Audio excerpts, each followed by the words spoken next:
میں جو سنانا چاہتا ہوں آپ غور سے سنیں گے تو آپ سمجھ لیں گے۔ امام آزاد بھی ہوتا ہے لیکن اس سے زیادہ کوئی پابند نہیں ہوتا ہے۔ امام آزاد ہوتا ہے، بھئی نماز فرض ہے اس کے ذمہ، اسے نماز پڑھنی ہے، لیکن اس سے زیادہ پابند نہیں کہ ہر 5 منٹ پر نگاہ اٹھتی ہے اس کی طرف، وہ صاحب کہاں گئے ہیں، کہاں بیٹھے ہیں، کہاں چائے پی رہے ہیں، کس سے بات کر رہے ہیں، اور متولی تو کہیے نہیں صاحب وہ کیا ہوتا ہے۔ اگر دیندار نہیں تو فرعون زما ہوتا ہے، نماردہ کی ناک کاٹنے والا ہوتا ہے۔ تولیت کیا مل گئی، وہ سمجھتا ہے کہ صاحب ہم پوری جو ہے کائنات کے مالک بن گئے ہیں۔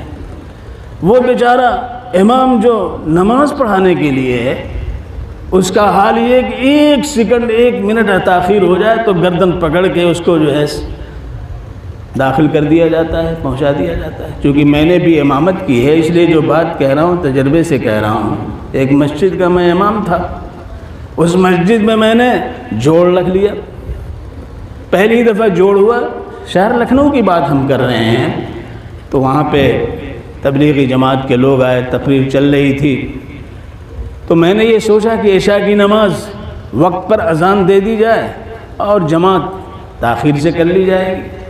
اذان ہو گئی، صدر صاحب جو تھے وہ کبھی نہیں آتے تھے سوائے جمعے کے، اس روز دیکھا دھمک ہوئے صاحب موجود، اور ابھی تقریر چل رہی ہے، مجھے انہوں نے کہا چلیے نماز پڑھائیے، تو میں نے ذرا سا ادھر ادھر دیکھا تو گردن پکڑ کے زبردستی لے جا کر کے مصلی پہ کھڑا کر دیا۔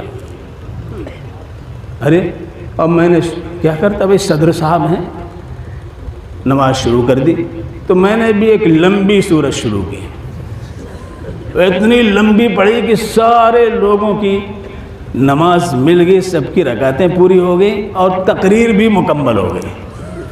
اب صاحب ان کو اب کیا کہتے، امام میں تھا، چاہے میں اس میں سورہ بقرہ پڑھوں یا سورہ آل عمران پڑھوں، یہ میرا حق تھا۔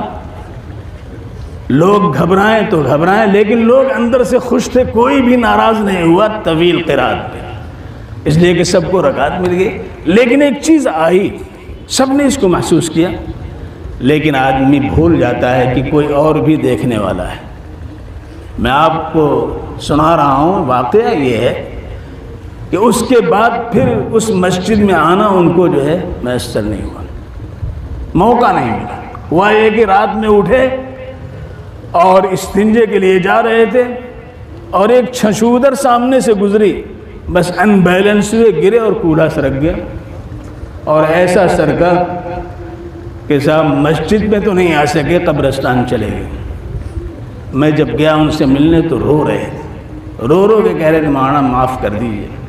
انسان بھول جاتا ہے،